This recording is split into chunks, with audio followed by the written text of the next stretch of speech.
Yes, it's John, John, Dean, Dean. Perfect. Mr. Dean, kind of give us a rundown of what happened here today.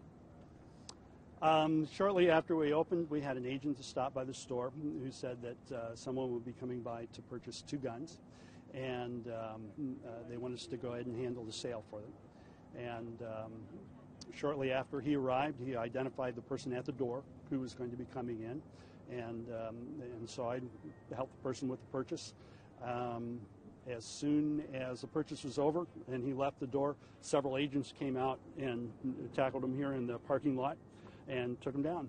That was basically the whole incident. What time was that roughly? It was a little after 10 o'clock today, yeah. Mm-hmm. So you had no idea until... about 10 minutes before, yeah. Until 10 minutes before. Did they give you a heads up that they were going to come at all, like before that, or...? We've been cooperating with local and federal law enforcement for about a week on this. I mean, they'd come by, we had a discussion. They said that they had a person that may be interested in making a purchase from us, and wanted us to keep us in the loop and how we should proceed over the next several days as they made their plans. What was Mr. Cornell like throughout the whole, I mean, you said you helped him buy the gun. What was he like during that time? He was a little shy, but talkative. Nothing really out of the ordinary about him at all.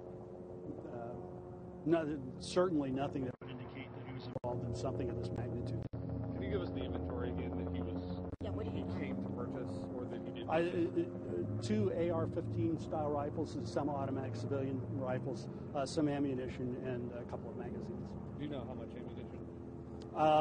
I don't recall offhand. It was a good amount. But nothing that like jumped out to you? No. I've sold more. I've sold less. Yeah. Mm-hmm. Yeah. You hear about the plot that he was planning on doing, to know that you guys helped out with this reaction, knowing that you guys were able to step in and help out. Yep. We had no idea really what he was involved in until much later in the day as the national news started picking up the story. For us, it was a matter of the normal cooperation that we would give to local law enforcement. In the past, there are all kinds of situations that the police might be involved in a situation in terms of gun sales and that sort of thing. And so this didn't necessarily seem like it was such a big thing until after the fact. And then you kind of hear they throw the word jihad around in some of these documents. Yeah. A guy from Cincinnati? Exactly. You would think Cincinnati, Ohio, jihadist in the same sentence, but like I said, that's not really a part of our, the piece of the story. I'm just as surprised as everybody else. Mm-hmm. Do you guys have any kind of surveillance that you guys are releasing, or the FBI is releasing? Those are probably questions that would be best asked of the FBI. We're cooperating with them, and we've probably done our piece in terms of this story. Beyond that, I don't really know. Had you seen him before? Had he been in before? Was he? Not to my knowledge. I had never seen him in the store before. Were you all concerned about your safety at any point?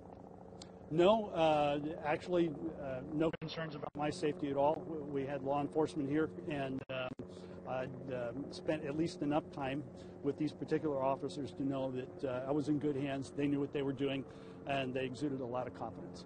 Is it surreal for you that you were part of unfoiling a terrorist plan? I mean... Yeah, on a personal level, absolutely. Yeah. It's surreal is the right word. Did you guys have one agent here or 2 agents throughout the day kind of just waiting for this to all unfold, or how did it work?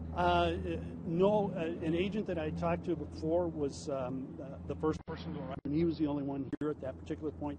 2 other agents arrived shortly after, and beyond that I didn't see anyone else until the actual arrest was made. Were they just acting like normal customers? No, actually they were not on the floor with us at that particular point. There was one officer was on the floor, and he was, yeah. So they were saying someone's going to come in, purchase 2 guns. We want you to go ahead with the purchase of them. Yes, they wanted us to behave as it was a regular purchase, and we did the everything that we would normally do as a part of the purchase process. What were the 2 guns? It was an AR-15, both of them. Rifles? Rifles, yes. Mm-hmm. Yeah. For some context, how many folks have you had come through this location since you've been open? Oh, since we've been open, oh gosh, I don't know, thousands. Yeah, yeah. Every day we serve many people who come, looking for firearms, fire on our range. Hopefully, have a good and safe experience. We've never had any incident, anything like this since we've been open. Were there customers in the store at the time? There were a couple of customers in the store at the moment. Yes. What was their reaction? Were they scared? Were they? I think they were surprised as everybody else. Yeah, it was obviously not something that we would have advertised or that sort of thing. From the describe again, as he came out, you said they tackled him. So was he trying to flee? Was he trying to run from them? Or Not that I saw, but I was inside the store. And all I saw was a takedown. That was it. Yeah. Then how long were they out here with him? Good question. Probably. They whisked him off pretty quickly, so just a few minutes. Officers were here for quite some time.